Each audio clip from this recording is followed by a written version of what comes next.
Hey everyone, if you want to use GitHub repos directly inside Antigravity, whether it's for coding, pulling files, or maybe managing your projects, you can do it by adding GitHub as an MCP server.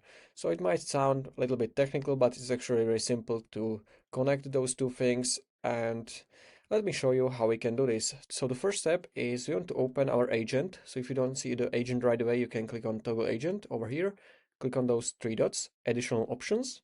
And from the dropdown, choose MCP servers. Here you want to search for GitHub MCP.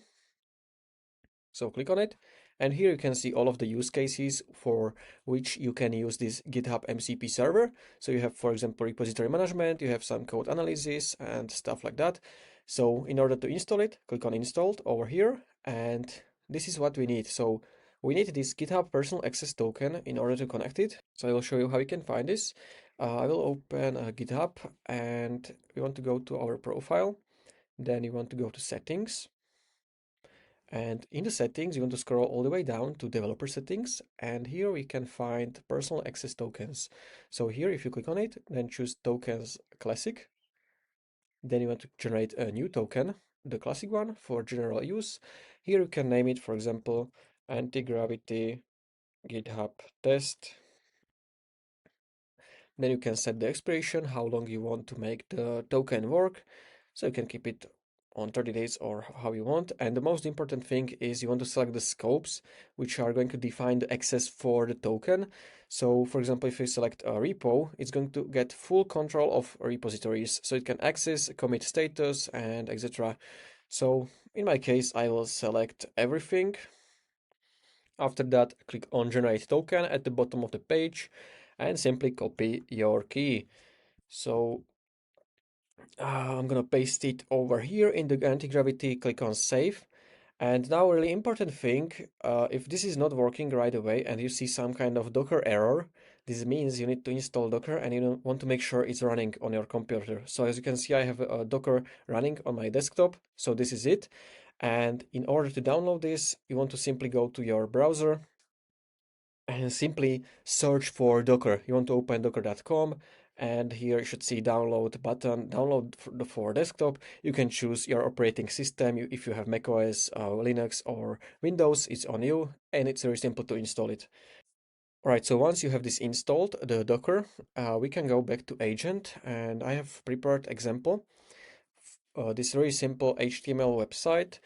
And let's say we want to create new repository in our GitHub and we want to push this code in the repository. So we can type prompt like create a new repo called this is for the video and push the code over here in the new repository.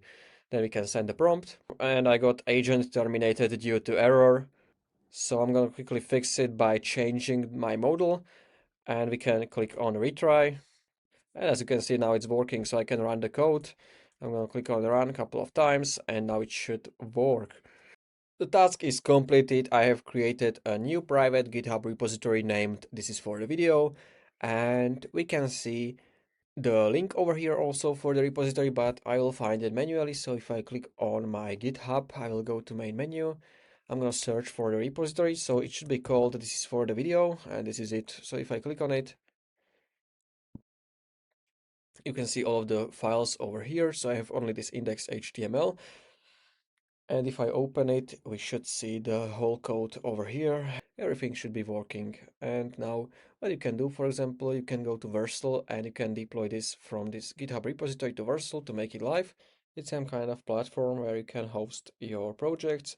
So for example, you can click on import repo from our GitHub, and if you don't have GitHub connected, you want to simply click on add GitHub account, and then you want to authorize your GitHub account with Vercel, and then you can see all of your repositories over here. So you can see this is for the video was created 2 minutes ago.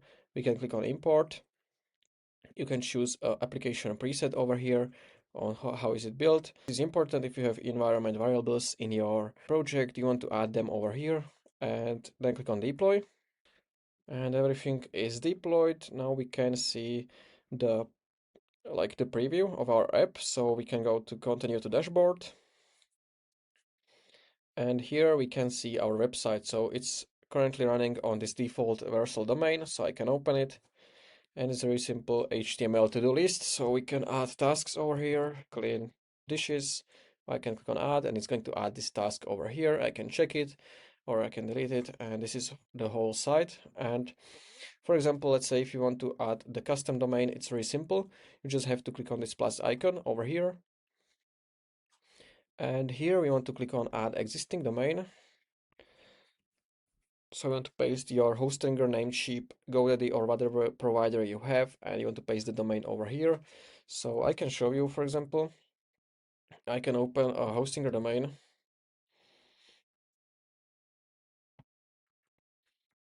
And here I will copy my domain. I can paste it over here, click on save, and now you just have to configure your DNS records in order to make it work. So you have those two records. The first one is A, the second one is CNAME, and you want to add those to your provider. So I can show you as well how to do it. If you open your DNS settings, you can add your DNS records over here. So the first one is A, this is the name, and points to is the value. So I will copy the value, paste it over here, add record.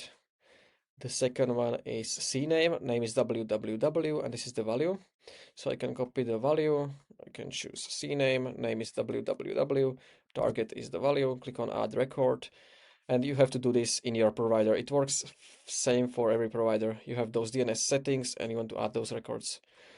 Then it should refresh automatically or propagate after some time, and we should see valid configuration instead invalid configuration. But this might take some time. I think it can take up to 24 hours to propagate, but I can see the www domain is already checked. So we have to wait for this first one. And then we can use our own domain. And here we go. I can go back to overview and you can see we have www.checkmarkacademy.shop. So this is my domain and it's this website.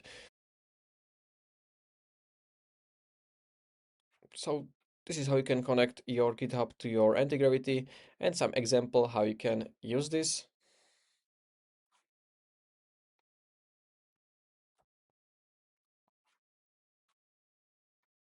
Of course, there is a lot of things what you can do. You can, for example, deploy your repository from GitHub to Antigravity. You can edit the code right into Antigravity from GitHub, and you can do many things with the GitHub MCP server. So if you found this video at least a little bit helpful, please consider subscribing for more tutorials like this one.